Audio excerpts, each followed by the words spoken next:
Here we go. Okay, let's move. Let's talk to Chase. Chase. Hello there. Hey, have you been screened? No, not yet. Oh no! I grabbed the wrong person. Okay, Chase, don't be a troll, okay? Don't do that to me. Oh, I'm no troll. I'm your buddy. Okay, appreciate it. Chase, let me get your info here. Let me see. CHASE. Pronouns?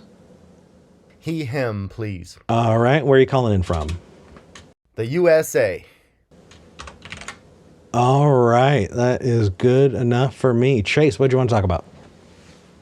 Well, we could talk about truth if that's really on your mind, or we could talk about the morality of voting.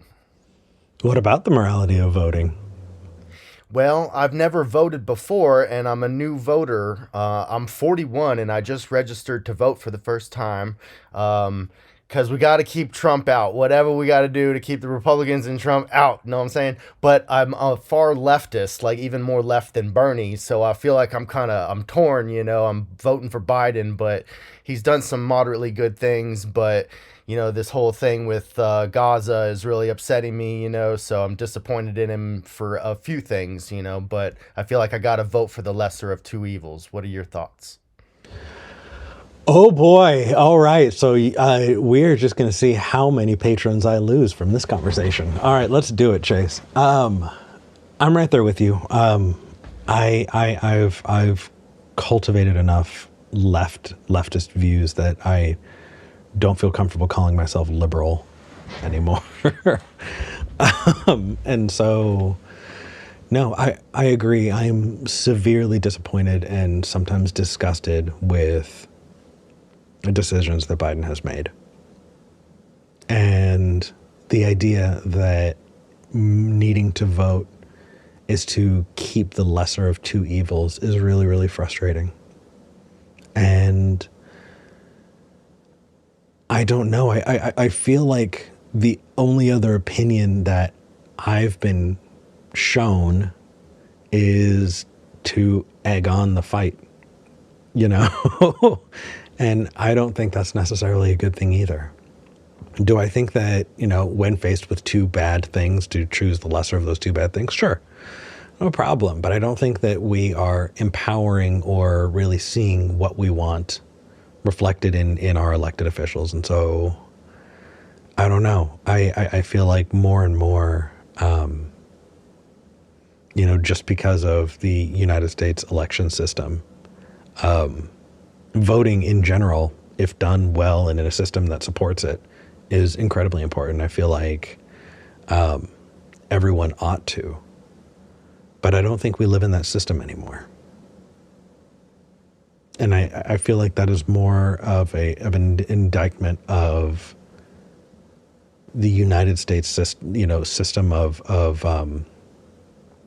electing officials than it is about voting in general. So the question is, do you want to talk about how fucked up the United States is, or do you want to talk about whether or not voting as a concept is a good thing? You know what I mean? Yeah, I hear you. I'm not sure which way to take it right now.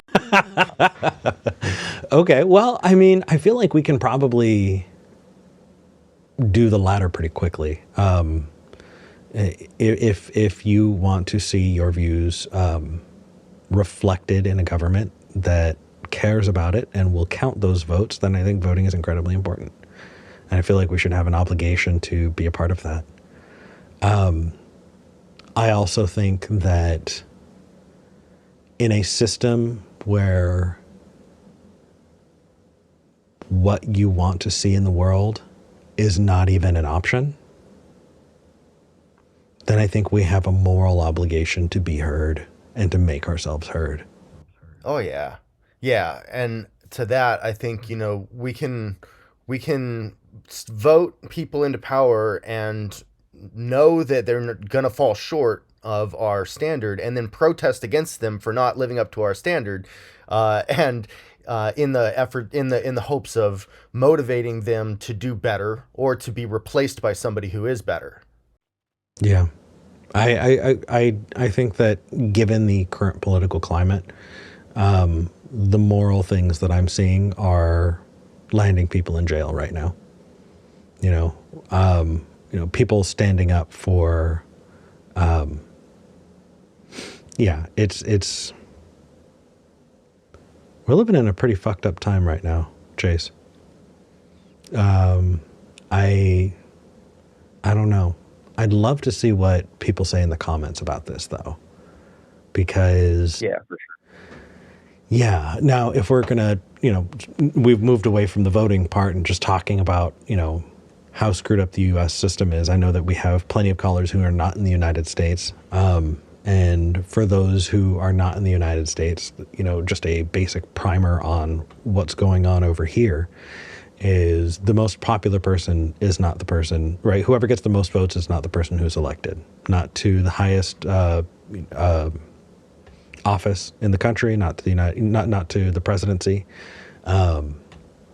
It is decided by electors who are not us, who are appointed by the state to take a look at who got a lot of votes and decide for themselves who is going to get those votes, at the state level. We separate things up by voting districts that are so absurd and not reflective of the geography or the peoples that we have a name for it. It's called gerrymandering, and it's gross. We have a lot of work to do, and I don't know how we're going to get there. And that's where my more leftist views are probably going to get me in trouble. Yeah, well, I guess I just feel I hear you. I agree. I just think that we can make, like can oftentimes be a slow, gradual process, that um but if we allow Trump and the Republicans to take power, it's just going to be a longer, slower process.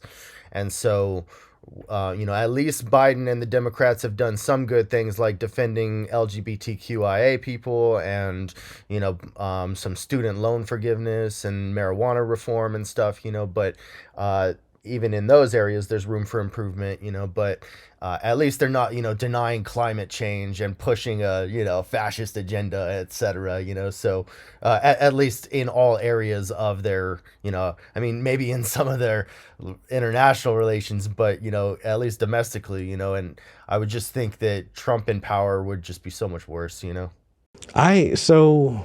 Yes, and I think that framing it as either you're with one or either you're with me or you're against me, not liking one is tantamount to liking the other.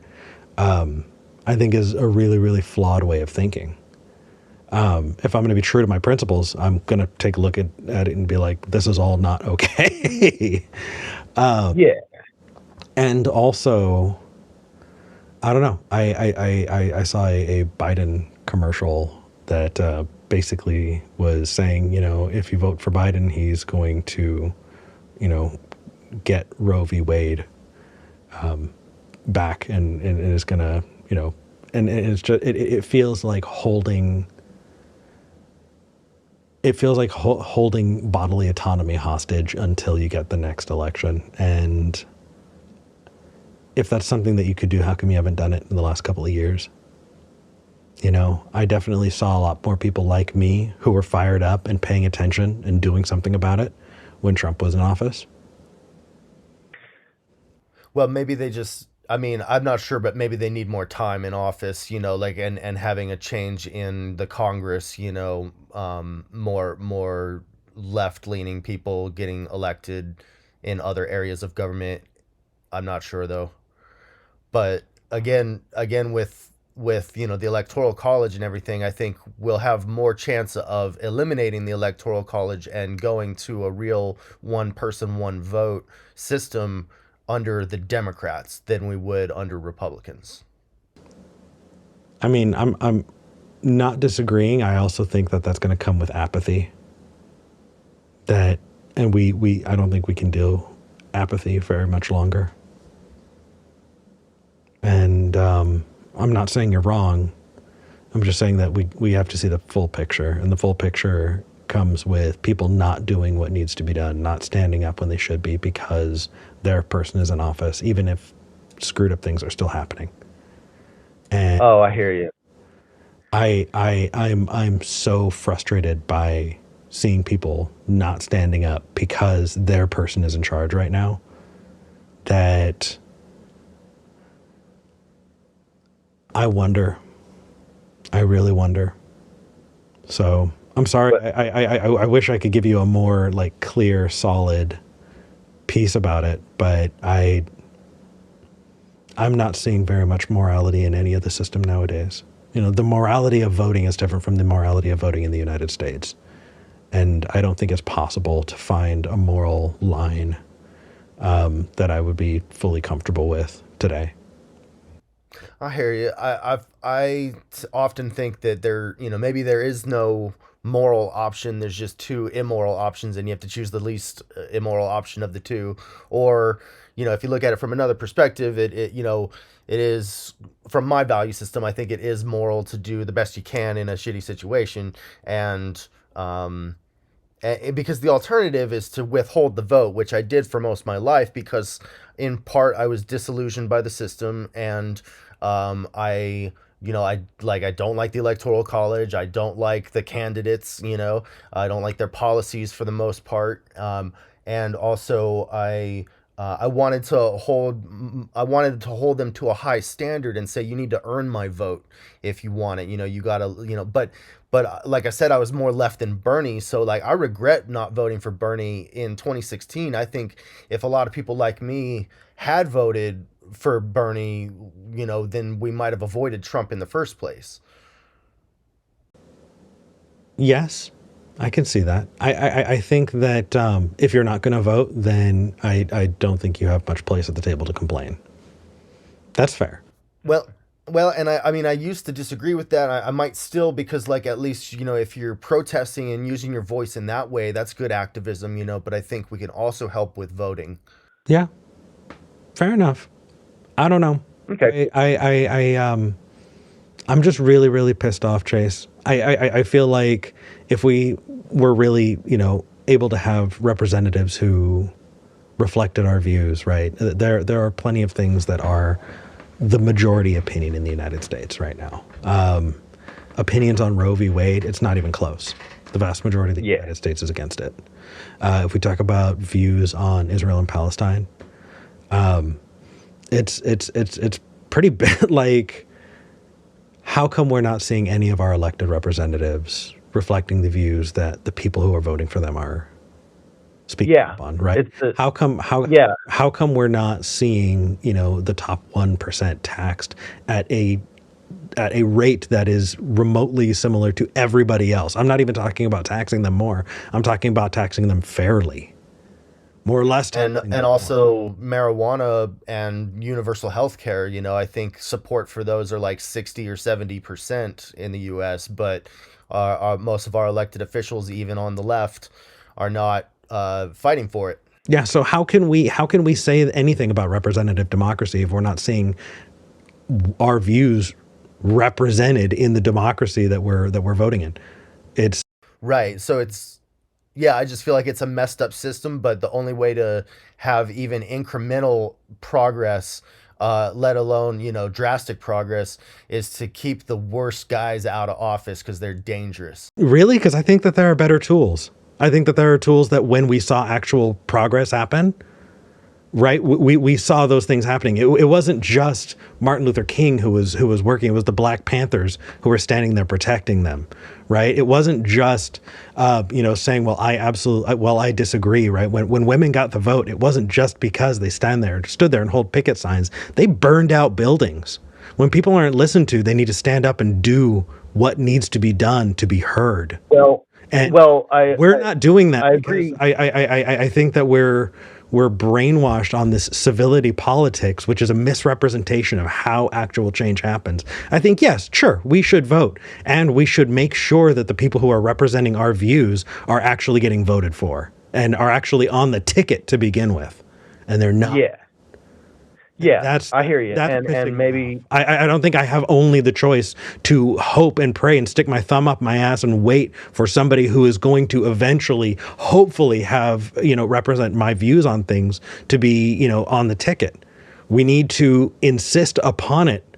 And if it doesn't happen, we need to create the platform for them to be on the ticket. Yeah, yeah, and there's different ways of accomplishing that, and I think from my research, and I'll share it with you on the Discord after show, is that nonviolent civil disobedience is like 2 times more effective than armed resistance, and there's different reasons for that. Like one of which is like the bigger the protest, the better, and it's going to be bigger if it's safer, because then grandma feels like coming and little kids are feeling safe to come and stuff, and so then you can have more numbers. But we can talk more about that. But yeah, and in no way is my frustration an endorsement of Republican politics, and for people who are so nearsighted that they think that that's what I'm saying, I feel like they have so swallowed the party line that they forgot what it means to think for themselves. So for those people who are in the comments who are saying, well, I'm just going to vote Democrat. Good. Now insist that your party actually reflect all of the viewpoints, right? If you want to see your rights protected, you need to recognize that your rights are not being protected right now. And guess who's in charge? That's not good enough. Not even by a little, not even close. yeah, and just to be clear, like I'm not saying like just vote and then you're done, like, or even that voting is the best way of doing activism. It's just one tool at our disposal that might be like, it seems to be pretty important actually. Absolutely. And I think that maybe I'm just so far into the conversation that I'm not seeing the simple things. Maybe I'm not, I feel like it should go without saying that you need to be active in politics. Everyone needs to be active in being heard when it comes to voicing their needs in the society that they're in. And maybe I should, I guess, start with that.